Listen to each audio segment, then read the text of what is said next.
Hello and welcome to the Make Money with Mace podcast. I'm your host Mace, and today we are previewing week 10 of the NFL slate, and going to be doing a little bit more, hopefully, of a comprehensive breakdown. Don't know how comprehensive it'll be, but hopefully it will be good enough and fun enough for people to want to keep listening and all that good stuff. So, starting off, tonight's game, Carolina at Chicago. This game's a sicko game. Carolina's a 3-point dog. Chicago's really, really bad with Tyson Bagent. Obviously, Tyson Bagent's really pretty bad. That's not a surprise.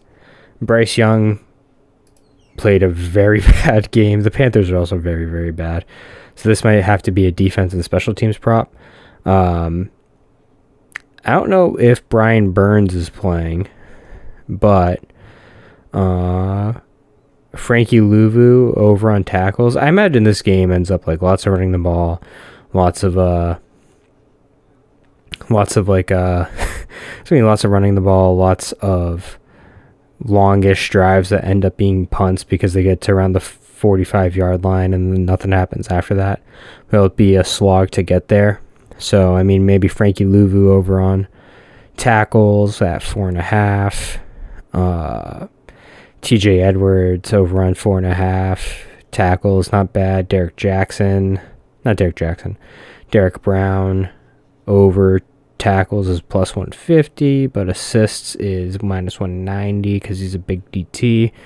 But there's also other things that could be more even-ish odds. I mean, the Panthers might just straight up win if it's not Justin Fields, and the line does not look like it's Justin Fields. So I do think that's on the table.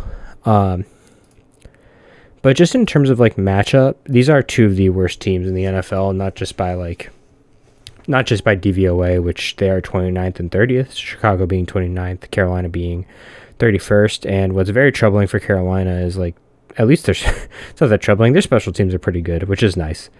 It's nice that like there's like good special teams means that there's some discipline on the roster, and it's more of a talent issue that is causing them to be bad more than a structural issue, which we will get to when we talk about other teams. But in terms of just everything, sorry, I'm also tracking a bet. I don't think it's going to hit.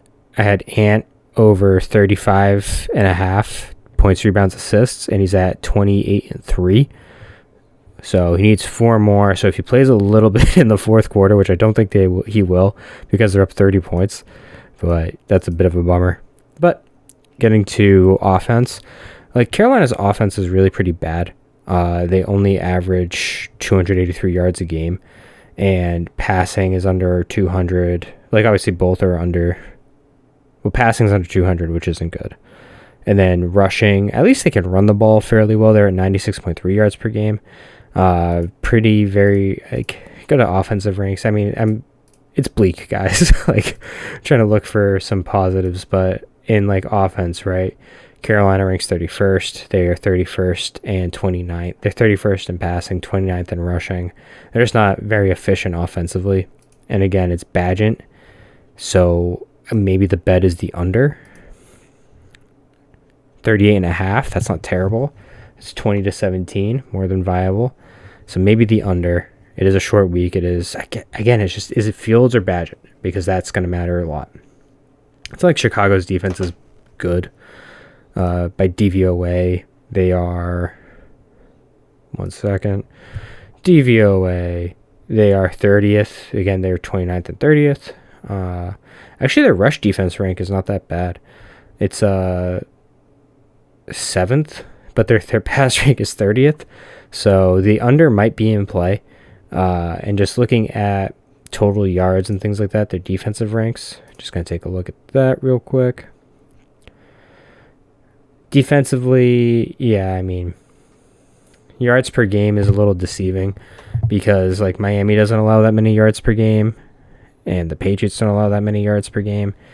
It's not really an efficiency stat. Like the Bears are allowing 336 yards per game, but a lot of that is because short fields. You're not giving up lots of turnovers, lots of short fields, not giving offenses opportunities to really move the ball up and down on you.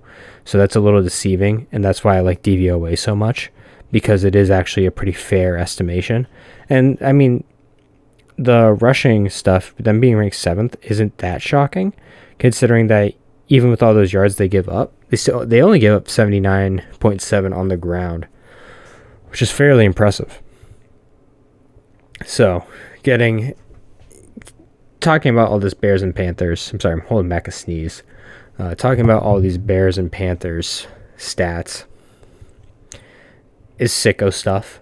It really is.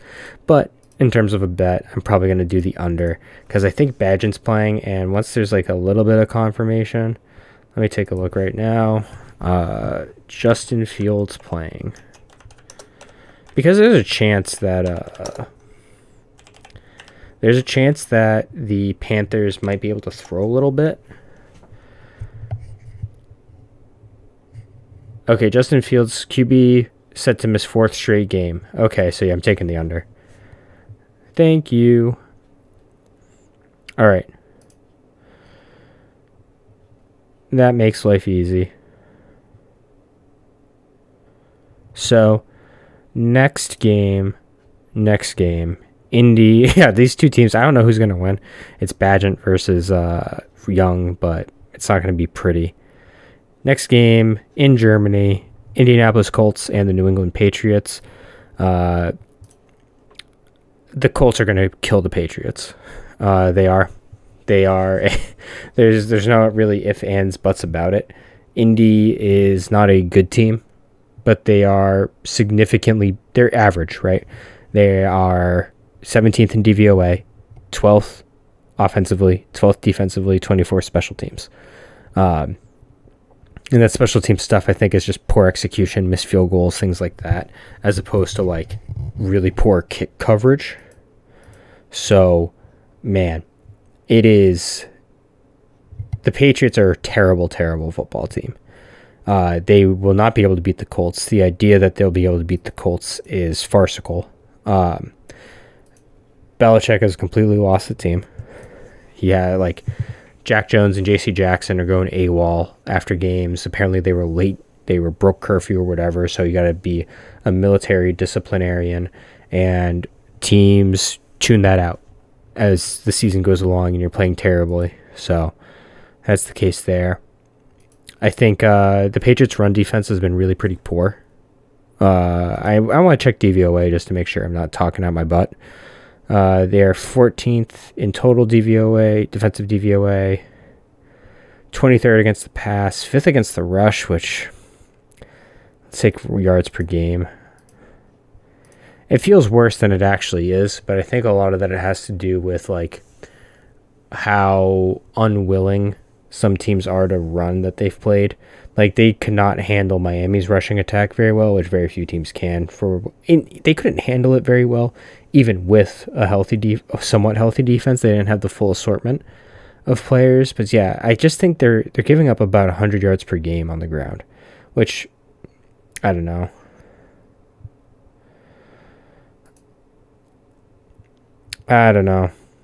It's like weird because obviously like Denver's messing this all up.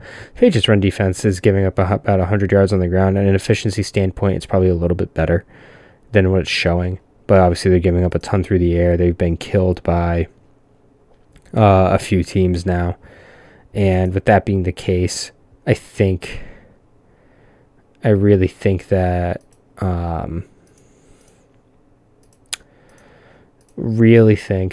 the Colts are just Big Shoe's going to throw all over the yard. The Patriots are down a bunch of corners. J.C. Jackson's not even playing. Who knows if Jack Jones is going to be playing? He might be a healthy scratch. So it's going to be Jonathan Jones and Marte Mapu playing out of position because Bill Belichick is the worst GM in professional football. Yeah, like this is a bit of a tangent on the Patriots, but they're just such a disaster of a team. The fact that this is even like close books-wise is crazy to me. The Colts are significantly better. Their offensive line is playing decently well. Minshew's fine. Like, maybe you throw some exotic looks at him, but it's not like the Patriots are like, there's no Matthew Judon to really make plays.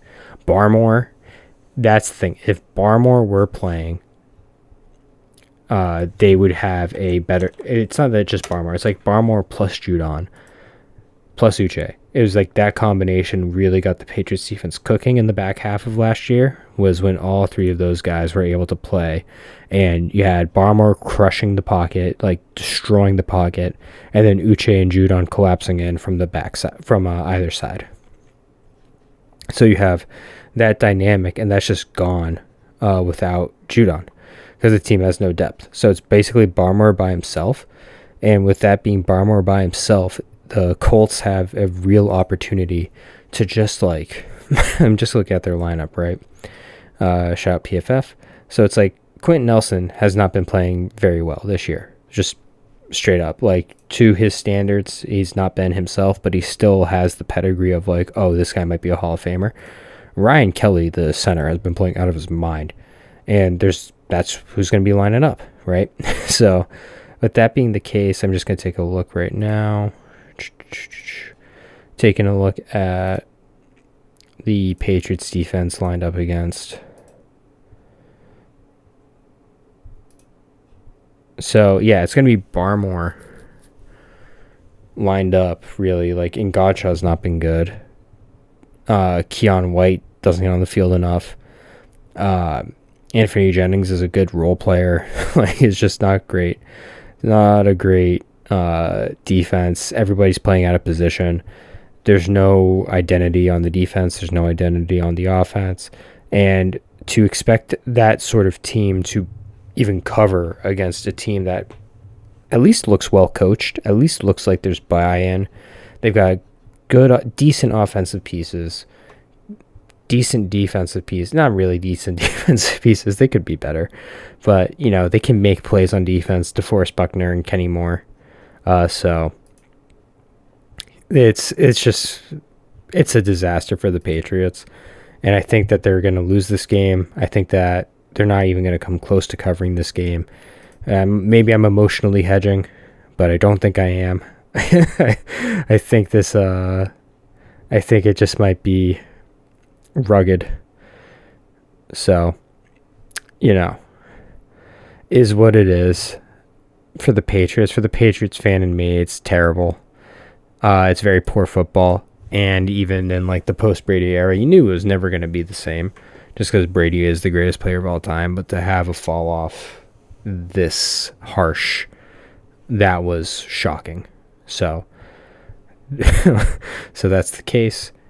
I'd lean Colts. I'm not going to touch Germany game. I don't like touching overseas games just in general.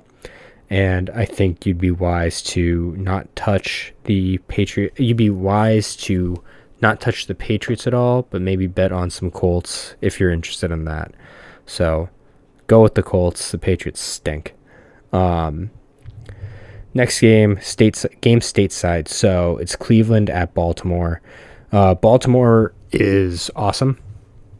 I actually have a future. I placed a future on the midseason future to win the Super Bowl. Knocking on the table, knocking on wood. And they're just the most complete team in the NFL. They don't really have a poor aspect to them. I know that they're number one in DVOA, and I'm not sure how much stock people put into DVOA that don't like trust analytics and things like that. But offensively, they rank 4th. Defensively, they rank 2nd. And special teams, they rank 14th, which is really good spot to be in. And just in terms of like raw like yardage and things like that, they are allowing the second fewest yards per game. And they've actually played decent offenses, unlike Cleveland, who are leading it. Their Cleveland's historic defense is somewhat fraudulent. They've built it off of playing some really poor opponents as opposed to like shutting down good teams, which is what the Ravens have done, flat out embarrassing the Lions and Seahawks, who are, the Lions especially, are very, very good offense. And then, so you have that dynamic going on with Cleveland, and even though it was Dorian Thompson-Robinson, it's not like Deshaun Watson has been good. He's been terrible. And so you look at offensively, right? The Ravens are averaging about 369 yards per game, 200 passing, 160 on the ground. That's pretty incredible. I know they almost had 300 yards rushing against the Seahawks, which is just ridiculous. So, so even if it is Deshaun Watson, I don't think that he is good enough whatsoever to come close to beating or even covering against Baltimore, because Baltimore's defense has just been really, really good. Cleveland's down both their starting tackles now. Even though it was, what's his name? He's the fill-in right tackle for Conklin. One second. I should know this off the top of my head. He went to Ohio State. God, I know they went to Ohio State's crazy. He's a 5th rounder. Let me see the lineup. Yeah, DeJuan Jones. DeJuan Jones has filled in quite admirably for Jack Conklin, but losing Jedrick Wills, even if Jedrick Wills isn't like great, he's still an improvement over James Hudson, who has taken 100 snaps this year, which isn't great. Mostly as a special teamer, but it's like the interior of that line is still pretty good. But I don't know how good. I don't know how well it'll hold up, because the way the Ravens are playing defense, it's very team centric. It's very like Mike McDonald has like the sum of the parts is greater than the whole. Obviously, Odafe Oweh is playing out of his mind. Michael Pierce in the middle is playing great ball. Marlon Humphrey's solid. Brandon Stephens out of nowhere has been really good. They have another safety in there, Geno Stone. The linebackers have been awesome. Patrick Queen and Roquan Smith have been playing out of their absolute mind. Just fantastic football players right now. And Patrick Queen, really, really good. And so I hate when they put him in base. No one plays base anymore. It's nickel. Geno Stone has the most interceptions in football right now. Jadeveon Clowney's playing well. Kyle Hamilton's playing out of his mind. And a defense that's playing this well against an offense that is like, let's face it, it's Amari Cooper and a prayer at this point. Jerome Ford, I like him. He's nice, but he's not like a game breaker the way Nick Chubb would be, who can like carry a team by himself. He's proven he can do that. And just with that being the case, I really don't see a world where the Browns even come close to beating the Ravens. And the Ravens offense played well against them earlier in the year in Cleveland.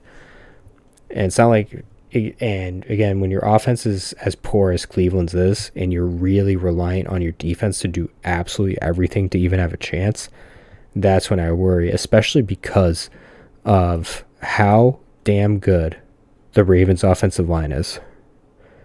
They have elevated to a point where I imagine they would be earlier in their career, earlier in the season, right? Where it's like, obviously Myles Garrett's is a monster. Zadarius Smith is playing very well, and Dalvin Tomlinson has been very, very good. JOK is great, and that's about it. They're really carrying it. Grant Delpit's really good. Juan Thornhill's solid. There's lots of really solid players on this Browns defense, but they are weak on the outside, which I'm kind of wondering how that's going to look, right? Because let's just say they're nickel, which again, when they're nickel, Taki comes off the field and he's sort of just like a Phil, I don't know, Jim Schwartz is creative. I think this will be a lower scoring game, but I do think that just Lamar in general has put defenses in a box this year, as he normally does when he's playing well.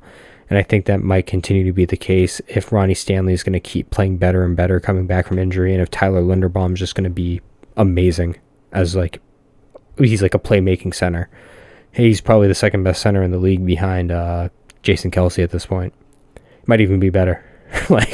He's phenomenal. So yeah, I think the Ravens are going to win the game. I think they can cover. I think they will cover.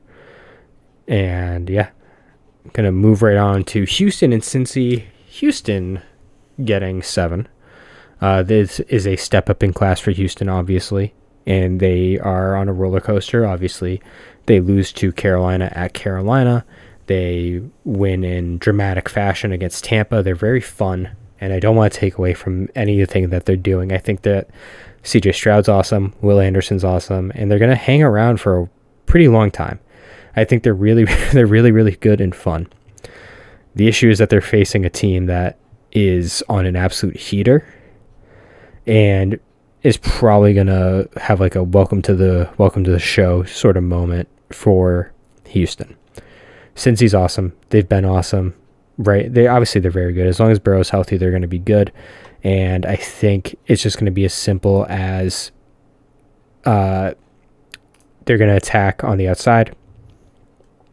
Houston, that is. Oh, wait. 1 second. I'm just going to interrupt myself. So Ant came back in 22-8-3. I'm looking at the box score. What's the game cast? Who's on the floor? Ant's on the floor. He's coming back in. He missed a 3-pointer. We've got a little bit of time left before this bet hitting. 22-8-3. That's so close. I hope he gets it. But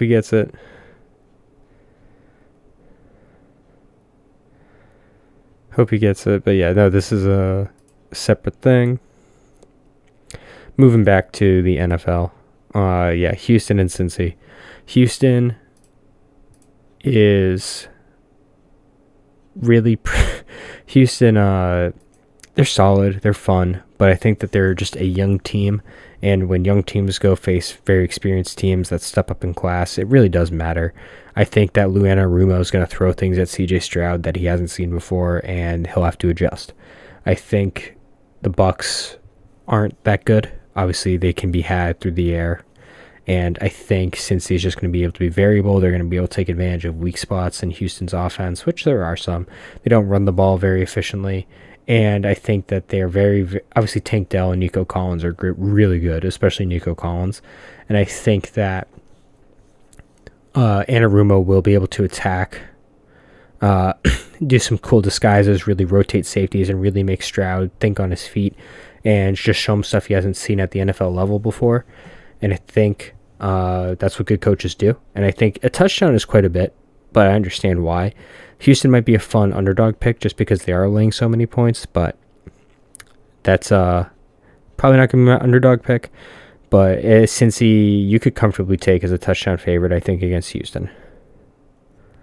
San Fran at Jacksonville, both teams coming off a bye. A bye is not going to help Brock Purdy be good against good defenses, which is exactly what Jacksonville is. Jacksonville's getting 3 at home, and obviously DVOA. Ant just did it. Ant just he did the thing.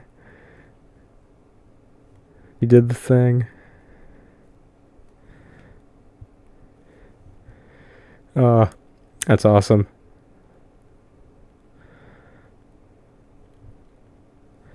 That's awesome. So yeah, cashed a bet. Gonna post it tonight. Tonight as you're listening to tonight is Wednesday as you're listening to this today, today is Thursday. So talking about Jacksonville and San Fran. Jacksonville is very, very good. Obviously, they had the shaky start, 1-3, I believe. But since then, they have just been a very, very good football team. Oh, no, they're 6-2. My bad. San Fran's 5-3 on a skid. Defense getting shredded a little bit. Jacksonville has had the bye week. Defensively, their offense is not as good as their defense. They're ranked 13th. Defensively, they've been awesome. They force turnovers. They ball hawk. They gang tackle. Foyo Aluakon is a monster. Love that guy. And I think Jacksonville will just be able to, obviously San Fran has the ability to rush the passer with the best of them. Nick Bosa is going to line up over Anton Harrison, and make his life pretty miserable. But even with that being the case, Jacksonville is pretty sturdy everywhere else on that offensive line, and San Fran's back end is, the back end is not very good. Obviously, losing Juan Thornhill was a Chief. Excuse me. They lost Jimmy Ward, who is now with the Texans. So, with Jacksonville being at full strength, really playing well at home, West Coast team traveling east, 1:00 game. I think Jacksonville as a dog, I'm pretty confident in them just flat out winning straight up. Moneyline is plus 142 on DraftKings, plus 136 on FanDuel. Definitely going to be into that. I just don't like the way Brock Purdy has played recently and against really good defenses. And I don't like team, even as good as Cincy is, I don't like it when a team that on paper you should, like, you're at home, you need a win, you need to stay afloat in the playoff races, one seed on the line, home field advantage, all that stuff. And you just lay eggs. It's really not good. It's really, really not good ball. So yeah, that's what I'm thinking for Jacksonville. So yeah, New Orleans and Minnesota is the next. I think Jacksonville's going to win. Like, there's not really much analysis besides how poorly San Fran's looked, and against teams that are creative defensively, which Brian Flores is, Lou Anarumo is.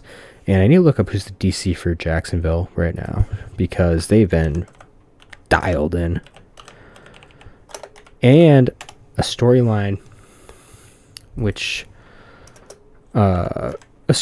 that has not been talked about. Mike Caldwell. Mike Caldwell's been balling as a DC.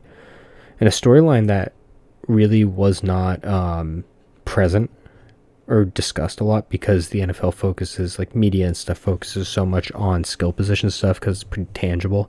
It's hard to judge offensive line a lot of the time, but skill players are really pretty tangible. San Fran's offensive line outside of Trent Williams is really bad. It's really, really, really bad. And Trent is not 100%. He's playing on a pretty gimpy ankle, and it shows. So I think, and Trent's old. He's age 35. Like, he won't be amazing forever. And I think that's sort of what's going on right now. Is as good as the skill players are, as good as Kittle is, as good as McCaffrey is, as good as Ayuk is, as good as Debo is, if the offensive line can't do it, it's a problem. And Jacksonville's got some ballers on defense. They really got some really fun football players to watch play defense, especially like Foye Oluokun, Josh Allen, Trayvon Walker, Darius Williams. Like, those guys ball. So that's really, really why I'm leaning Jacksonville, and I'm probably going to take a money line. Next game, New Orleans at Minnesota. Pretty sad game. I'm not going to lie.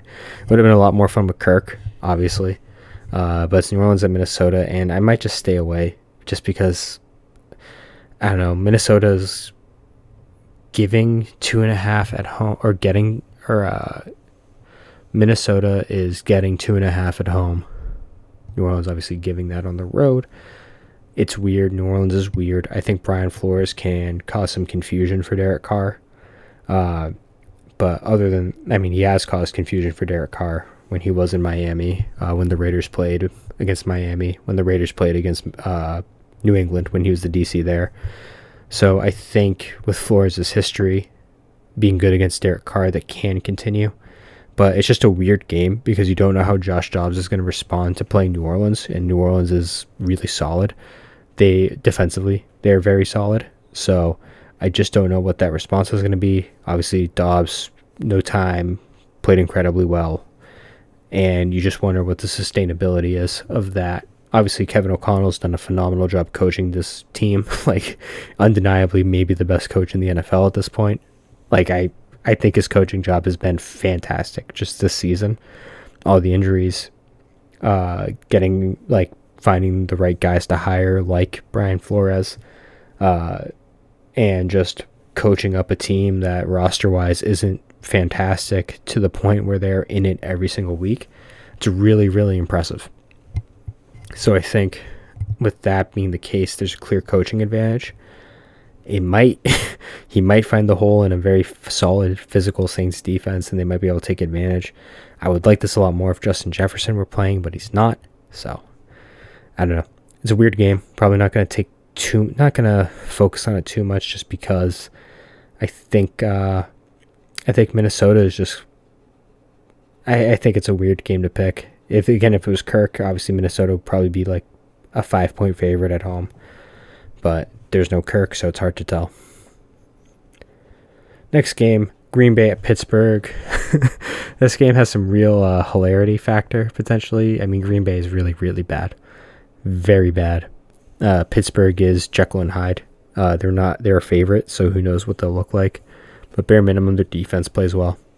TJ Watt and Alex Highsmith cause problems. They're off like a mini bye, and the Packers are just not that great. So I'm thinking they're 3-point favorites. This might be an under game because the Packers defense isn't terrible. Let me take a look at DVOA. Yeah, the defense, it's middling. Pittsburgh's like sneaky. Pittsburgh should be low DVOA wise. Low-ish. Where are they? Yeah, 14th. 7th ranked defense. 7th ranked defense, 18th ranked offense. It's about right. That's about right. I don't know. It's a weird game. Probably not going to spend too much time on it. Not that interested in it in terms of the teams, players, all that stuff. So, moving on. Tennessee at Tampa Bay. I am slightly interested in this game because Tampa Bay are dogs. They're only 1-point dogs, though, on the road. Big Bill Levis, mini bye.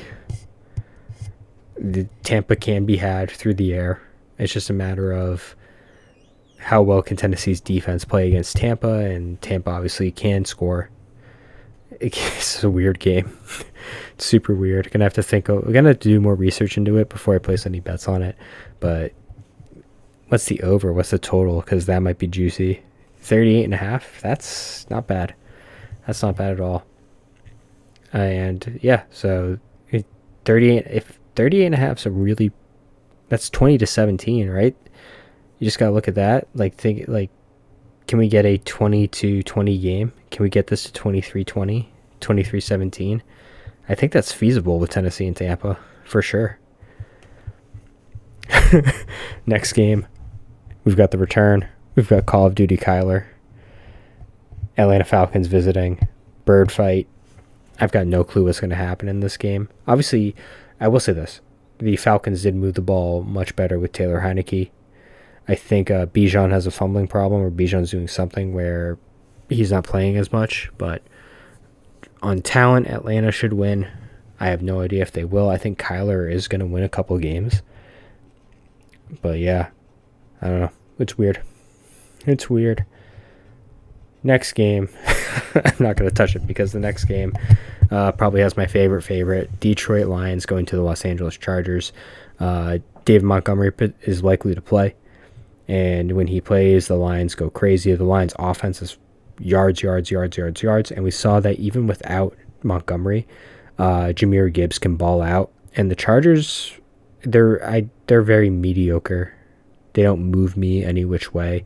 Detroit only being a 3-point favorite is really nice because I think they're just going to win outright. They had the bye, right?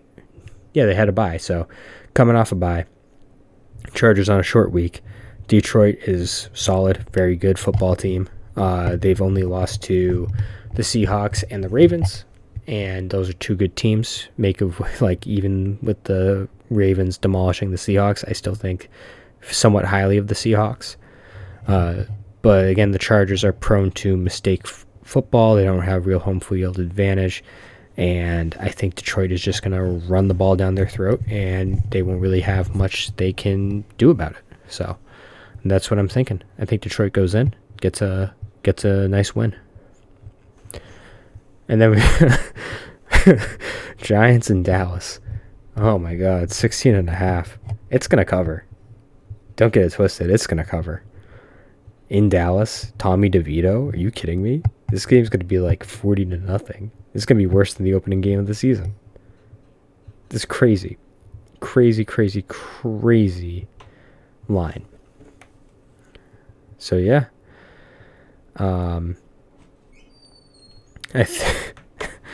Wild. It's just going to hit. Dallas is going to cover. There's nothing much else to say. Tommy DeVito is the closest thing you'll see to like a regular guy playing quarterback in the NFL, and he was his state's best high school quarterback and a Division I college football quarterback. It is rugged for the Giants right now, and Dallas is going to kill them. It's going to be ugly. And this is what Dallas does. They rip apart bad teams limb from limb. So yeah, and we got 2 more games and some Monday night discussions for sure. Washington at Seattle. Seattle should bounce back. 6-point favorite seems a little rich. Washington on the road's not terrible. Sam Howell's pretty Jekyll and Hyde, but he's a young quarterback playing through things, and he has improved as time's gone on. But I don't know. I think it's weird because Seattle's red zone offense has been really pretty bad this year, and they're coming off a loss, so it's recency bias. But you sort of have to believe in the talent a little bit, and Seattle is talented. There's no denying that. And so I don't know. I wonder if what's the I know what I like. What is the total? 45.5. I think that can hit. I really do. I think even with Washington being pretty again Jekyll and Hyde-ish, I think that they have the skill guys that are hard to bring down in space. Seattle can be run on. Their strength of their defense is in their corners and being hard to throw the ball on. Brian Robinson, Antonio Gibson are really good players. They force him to stack the box. Scary Terry, Jahan Dotson take him over the top. Seattle's pass rush isn't great, so Howell should be able to figure some things out. But I do think that the over is feasible. I really do. And man, oh man. Sunday Night Football. New York Jets at Las Vegas Raiders. I'm not betting this game. Oh man, I mean, I might. I'm a sicko. I'll think of something I'll cook up something for it. But it's gonna be rugged for the Jets and Raiders just in general. I think the Raiders are, what are they getting? Yeah, the Raiders are 1-point dogs. It's a pick 'em at Caesars. I think the Raiders, the Jets defense absolutely is fantastic. There's no denying that. The Jets, the thing is that everybody knows you can't throw the ball. So you're playing against stacked boxes. Dalvin Cook and Breece Hall are just unable to really do anything because it's hard to get downhill against 8-man boxes. It really is. So the offensive line's really bad. The Raiders, Mad Max by himself could just ruin this game. He's getting a sack. You know he is. Zachy Wilson is begging to be sacked by Mad Max a couple times.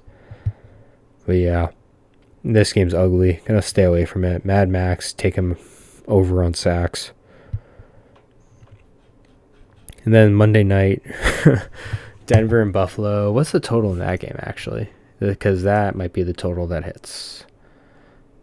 47? That's a little rich. Denver's defense has been playing middling football if you take out the Dolphins game. So that's important. And I think Buffalo's defense has obviously been pretty bad lately. Their offense inconsistent, but their offense might get right against another, like I said, middling defense. Their offense might be able to get right against a middling defense. I don't know.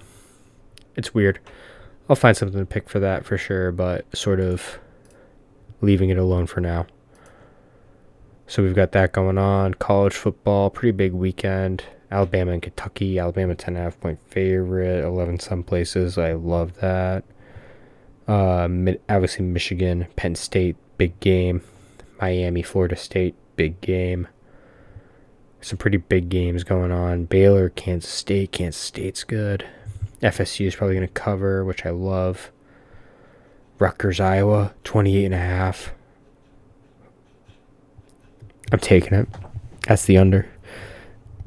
I have to take it until they prove that they won't do it. That the Penn State, Michigan. I think the under is probably going to hit in that sucker. Where's that game? Yeah, it's right in the middle here. Noon kickoff, 45. Penn State's defense is good. Michigan's is all right. Michigan, I don't know. It's a weird, no, that's not a weird game. It's a weird game to pick because you just don't know how Michigan's going to look against an actual opponent because Michigan has yet to play a competent football team. Like the best team they've played against is Minnesota. Like, not even kidding. They haven't played a soul. Yeah, this is weird. Like, legitimately, Rutgers might be the best opponent they faced this season. Or Minnesota. It's Rutgers or Minnesota. Yeah, it's Rutgers. They're 6-3. What's Minnesota? Holy crap! Yeah, 5-4. So Michigan has, like I said, not played a soul. Penn State 8-1. Obviously, they had that scare against Indiana, but I think Penn State's defensive talent is there and should be able to perform. Penn State's offense is not good, so I think Michigan should be able to perform on that front. So under might hit in that game, 45. I think it will.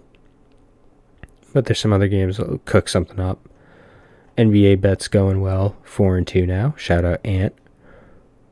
And yeah, and listen, if anyone wants to teach me literally anything about hockey, I'm down. I know nothing about it, and if someone wants to help me out, learn some things about it, I'm all for it. So that's the case there. Going to be focused on NBA, NCAA, men's basketball for the most part going forward, with baseball out of the way. And I had a pretty good baseball season. Obviously did not do as much playoff baseball betting because playoff baseball betting is hairy, not fun. Just never know who's actually going to show up, all that sort of stuff. So yeah, going to sign off here. Thanks for listening. Please, if you're listening on YouTube, give it a like, leave a comment, share it. Listen on Spotify, follow it, like it, share it, all that good stuff. SoundCloud, like, share, all of that really fun stuff. So if you all could do that while you're listening, that'd be fantastic. Really appreciate the people who do listen. It means a ton. And yeah, peace out. Thanks for listening.